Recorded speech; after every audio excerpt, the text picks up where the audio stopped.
নমস্কার, আশা করি আপনারা সকলে ভালো আছেন। আজকে একটি বিষয় বা উপায় নিয়ে আমি কথা বলবো। আপনারা কম বেশি জানেন আমাদের জীবনকে জ্যোতিষগতভাবে ৯টি গ্রহ এবং ২৭টি নক্ষত্র আমাদেরকে পরিচালনা করছে। এই গ্রহ নক্ষত্রের যখন কুপিত প্রভাব বা কুপ্রভাব আমাদের জীবনে আসে, তখন আমাদের দুঃখ দুর্দশার শেষ থাকে না, বিভিন্ন সমস্যা প্রকটভাবে আমাদের জীবনে আসে। আবার যখন গ্রহ নক্ষত্রের সুপ্রভাব আমাদের জীবনে আসে, তখন আমরা গোল্ডেন সময়ের মধ্যে দিয়ে যাই। তাহলে আমরা এই গ্রহ নক্ষত্রকে যদি কিছুটা হলেও কন্ট্রোল করতে পারি, দেখুন মানুষ হয়ে কিন্তু এই গ্রহ নক্ষত্রদের পুরোপুরি কন্ট্রোল করার ক্ষমতা আমাদের নেই, কিন্তু তাদেরকে যদি পক্ষে আনতে হয় তাহলে কিন্তু তাদেরকে তুষ্ট করতে হবে।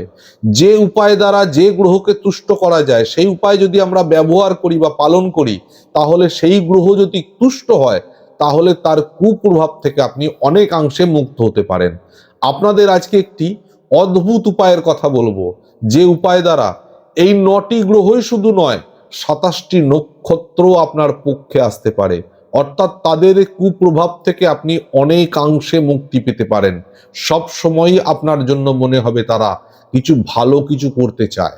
সুতরাং যে উপায়, একটা ছোট্ট উপায়, সে উপায়টি আমরা কেন পালন করব না? যে উপায় দ্বারা আমাদের ২৭টি নক্ষত্র এবং ৯টি গ্রহ কিছুটা হলেও পক্ষে আসতে পারে, তাহলে সেটি আমরা কেন পালন করব না? উপায়টি কি? আপনাদের একটি কাজ করতে হবে, প্রত্যেককে জন্ম তারিখ এবং সঠিক জন্ম সময় দিয়ে একটি জন্ম কুণ্ডলী বানাতে হবে। দেখুন, আপনারা একটা গোপন কথা জেনে রাখুন, যেটা কোথাও শুনতে পাবেন না।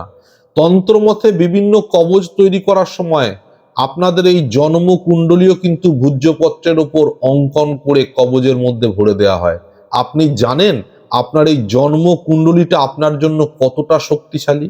এই জন্ম কুণ্ডলী আপনারা যারা যারা জন্ম কুণ্ডলী বানিয়েছেন তারা প্রত্যেকে, আর যারা এখন পর্যন্ত জন্ম কুণ্ডলী বানাননি তারাও কিন্তু ইমিডিয়েট জন্ম কুণ্ডলী বানিয়ে নিন। এই জন্ম কুণ্ডলীটাকে প্রত্যেক দিন প্রণাম করবেন। সকালবেলা স্নান করে উঠে যেমন ঈশ্বর প্রণাম করেন, নিজের জন্ম কুণ্ডলীকে প্রণাম করুন।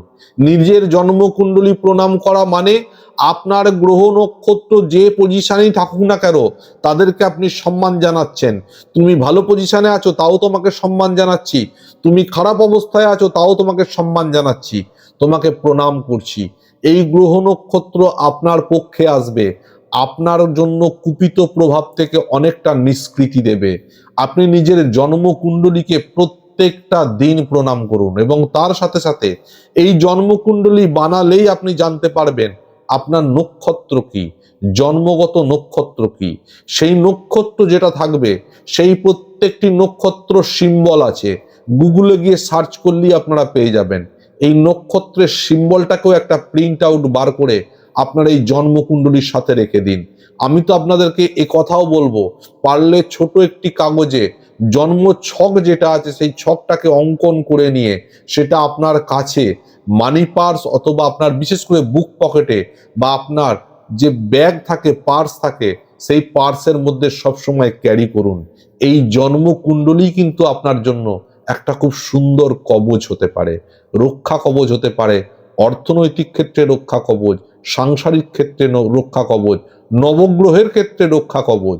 এই জন্মকুণ্ডলী যদি আপনি সঙ্গে করে রাখতে পারেন, এটা আপনার জন্য ভীষণভাবে উপযোগী বা উপকারী হতে পারে। সুতরাং যারা এখনো পর্যন্ত জন্মকুণ্ডলী বিচার করতে পারেননি তারা ইমিডিয়েট স্ক্রিনে দেওয়া নাম্বারে যোগাযোগ করে জন্মকুণ্ডলীটা বিচার করে নিন। আর যারা অলরেডি জন্মকুণ্ডলী বিচার করিয়েছেন, এটা কিন্তু হেলা ফেলা জিনিস নয়, ফেলে দেবার জিনিস নয়, নেগলেক্ট করার জিনিস নয়। এটাকে ঈশ্বর জ্ঞানে প্রত্যেক দিন প্রণাম করে এবং সেই সময় পারলে নবগ্রহ স্তোত্র আপনার মোবাইলে চালিয়ে দিন। সেই সময় আপনি প্রণামটা করুন নিজের জন্মকুণ্ডলীকে। দেখবেন আপনি অনেক ভালো থাকবেন, অনেক সমস্যা থেকে আপনি অভাবনীয়ভাবে মুক্তি পাবেন।